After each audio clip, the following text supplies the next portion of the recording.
आज है 6 दिसंबर 2024 दिन शुक्रवार। वेलकम बैक टू डेली खबरी न्यूज यूपी। चलिए देखते हैं उत्तर प्रदेश की 25 फटाफट बड़ी खबरों को। यूपीएसआरटीसी कर्मचारियों के लिए बड़ी खबर, अब मिलेगा 1 करोड़ का बीमा बच्चे की एजुकेशन के लिए 10 लाख। उत्तर प्रदेश के परिवहन राज्य मंत्री दयाशंकर सिंह की उपस्थिति में उत्तर प्रदेश परिवहन निगम एवं इंडियन बैंक के मध्य परिवहन निगम के कार्मिकों का स्वेच्छा से वेतन खाता इंडियन बैंक में खोले जाने पर बैंक के द्वारा आदि की सुविधा उपलब्ध कराए जाने के संबंध में आज इंदिरा गांधी प्रतिष्ठान में आयोजित कार्यक्रम में एमओयू हस्ताक्षरित किया गया। जनवरी में कानपुर सेंट्रल तक दौड़ेगी मेट्रो। औद्योगिक शहर कानपुर को नए साल का तोहफा मिलने वाला है। दिसंबर में मोतीझील से कानपुर सेंट्रल के बीच अंडरग्राउंड सेक्शन पर मेट्रो का ट्रायल रन शुरू होगा। जनवरी के पहले हफ्ते में commissioner of metro rail safety CMRS निरीक्षण करेंगे। सब ठीक रहा तो मकर संक्रांति के बाद किसी दिन यात्री कानपुर मेट्रो के 5 भूमिगत स्टेशन आम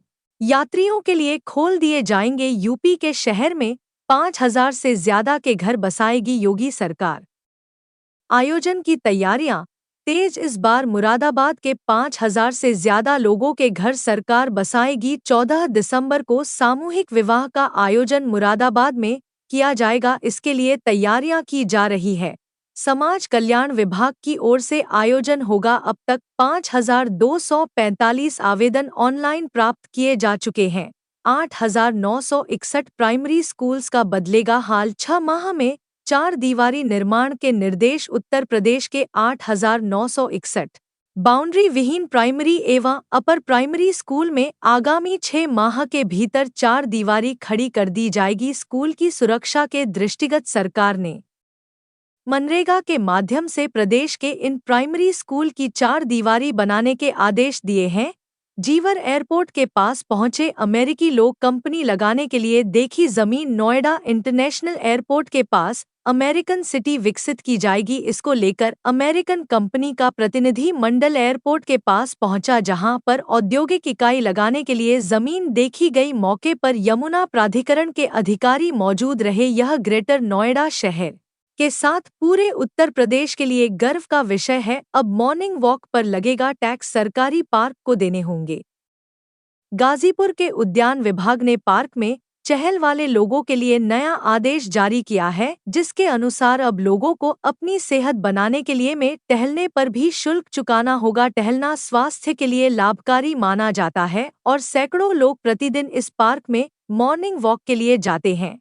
लेकिन अब विभाग के नए आदेश के तहत पार्क में टहलने वाले लोगों को प्रतिदिन या फिर महीने का 0 शुल्क जिला उद्यान विकास समिति को देना होगा। इसके बाद ही वह सुबह सुबह पार्क में टहलने की अपनी सेहतमंद प्रक्रिया पूरी कर पाएंगे। एफएनजी एक्सप्रेस से घटेगी 2 राज्यों की दूरी। एनएचआई को काम का सौंपने की तैयारी। फरीदाबाद नोएडा गाजियाबाद एक्सप्रेसवे बनाने का जिम्मा एक बार फिर से भारतीय राष्ट्रीय राजमार्ग प्राधिकरण को देने के प्रयास शुरू हो गए। इससे पहले नोएडा प्राधिकरण के जरिए प्रदेश सरकार ने भी 2-3 बार प्रयास किए थे, लेकिन वह सफल नहीं हो सके। हरियाणा सरकार अपने स्तर से भी इसको बनाने की तैयारी में जुटी है। यूपी सरकार ने शुरू की फैमिली आईडी कार्ड योजना। राशन कार्ड की नहीं होगी जरूरत, शासन ने फैमिली आईडी कार्ड योजना शुरू की। इससे पात्र परिवारों को सरकारी योजनाओं का लाभ आसानी से मिल पाएगा। यह कार्ड 12 अंकों का होगा। इसमें पूरे परिवार का ब्यौरा रहेगा। सहायक विकास अधिकारी, पंचायत व ग्राम सचिवों को इसे बनवाने के लिए लक्ष्य दिया गया है। किसानों को अब बार बार नहीं कराना होगा केवाईसी, एक क्लिक में मिलेगा सभी स्कीम का लाभ। उत्तर प्रदेश में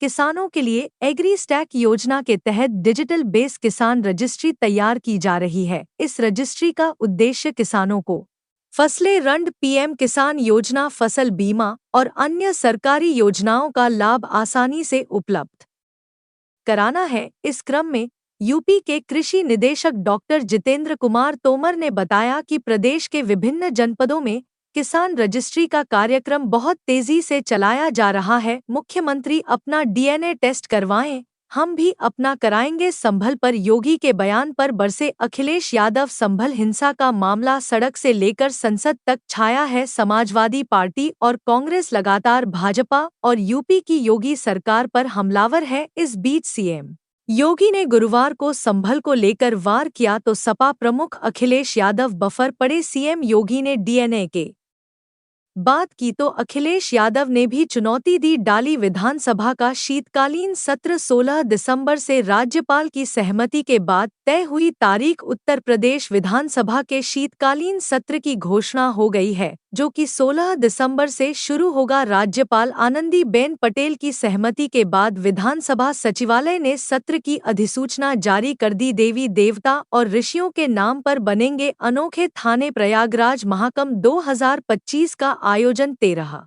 जनवरी से 26 फरवरी तक होगा, जो धार्मिक, सांस्कृतिक और प्रशासनिक पहलुओं का बड़ा प्रदर्शन करेगा। इस बार मेला क्षेत्र में 56 थाने और 155 पुलिस चौकियां स्थापित की जाएंगी। इन थानों के नाम देवी देवताओं, ऋषि मुनियों और महापुरुषों पर रखे जाएंगे, जिससे सनातन संस्कृति का संदेश व्यापक रूप से पहुंचेगा। 500 साल पहले जो बाबर ने किया वही संभल में हुआ और बांग्लादेश में हो रहा है, अयोध्या में बोले सीएम योगी। सीएम योगी आदित्यनाथ गुरुवार सुबह अयोध्या पहुंचे। उन्होंने हनुमानगढ़ी और रामलला के दरबार में हाजिरी लगाई और 4 दिवसीय रामलला मेले का उद्घाटन किया। मुख्यमंत्री योगी आदित्यनाथ ने कहा कि याद करिए 500 साल पहले अयोध्या कुंभ में बाबर के आदमी ने या किया था, वही चीज संभल में हुई और वही चीज बांग्लादेश में हो रही है। इन तीनों की प्रकृति और डीएनए एक ही है। अगर कोई सोचता है कि यह सिर्फ बांग्लादेश में हो रहा है तो समझ ले कि ऐसे तत्व यहाँ भी मौजूद हैं जो आपको सौंपने के लिए तैयार बैठे हैं।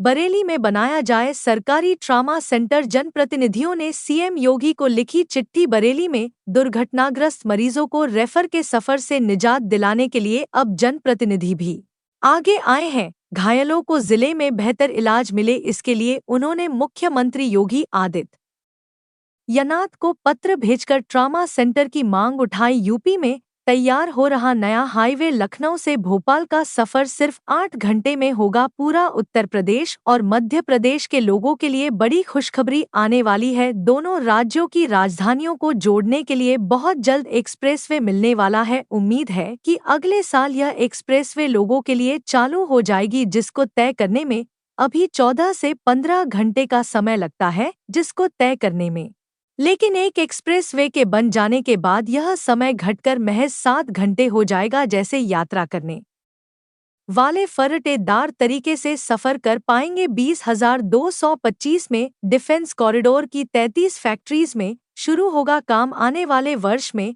अलीगढ़ को कई स्वागत मिलने जा रही हैं।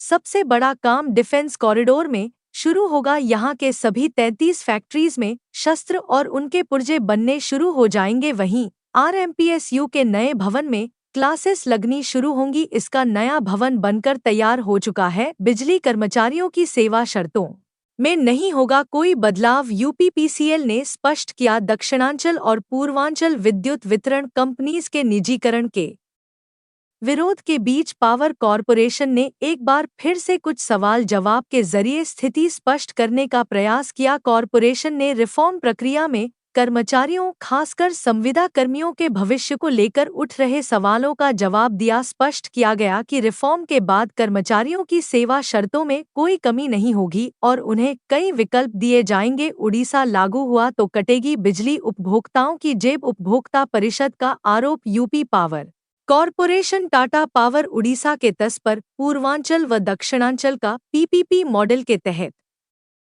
निजीकरण करना चाहता है। यदि ऐसा हुआ तो इसका सीधा असर प्रदेश के बिजली उपभोक्ताओं की जेब पर पड़ेगा। वहां 1 किलोवाट के शहरी या ग्रामीण बिजली कनेक्शन की दर 941 है, जबकि उत्तर प्रदेश में केवल 1172 व 10 रुपये में यह कनेक्शन दिए जा रहे हैं।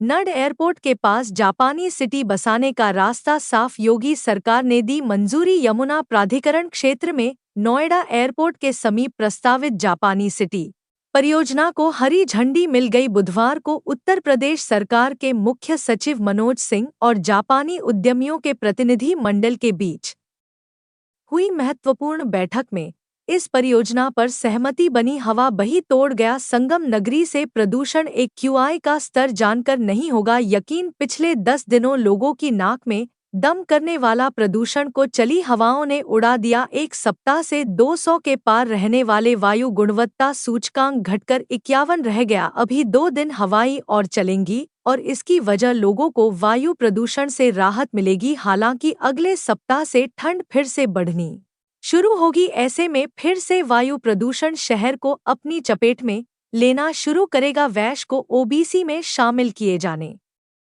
की उम्मीद जगी। पिछड़ा वर्ग आयोग कराएगा आर्थिक सामाजिक सर्वे। उत्तर प्रदेश पिछड़ा वर्ग राज्य आयोग के अध्यक्ष राजेश वर्मा ने वैश्य जाति को अन्य पिछड़ा वर्ग की सूची में शामिल करने के अनुरोध पर सर्वे कराने का फैसला लिया। इस निर्णय के तहत वैश्य जाति के सामाजिक, शैक्षिक, आर्थिक और राजनीतिक स्तर का अध्ययन किया जाएगा। नियुक्ति के 18 साल बाद शिक्षक और कर्मचारियों को पुरानी पेंशन। शासनादेश जारी हुआ। नियुक्ति के 18 साल बाद पुरानी पेंशन का आदेश जारी होने लगा है। 1 अप्रैल 2005 से पूर्व विज्ञापित पदों के आधार पर बाद में नियुक्त शिक्षकों और शिक्षणेतर कर्मचारियों से पुरानी पेंशन के विकल्प मांगे गए थे। अभिलेखों की पड़ताल के बाद शिक्षा निदेशालय स्तर पर गठित समिति से निर्णय के बाद पेंशन आदेश जारी होने लगे हैं।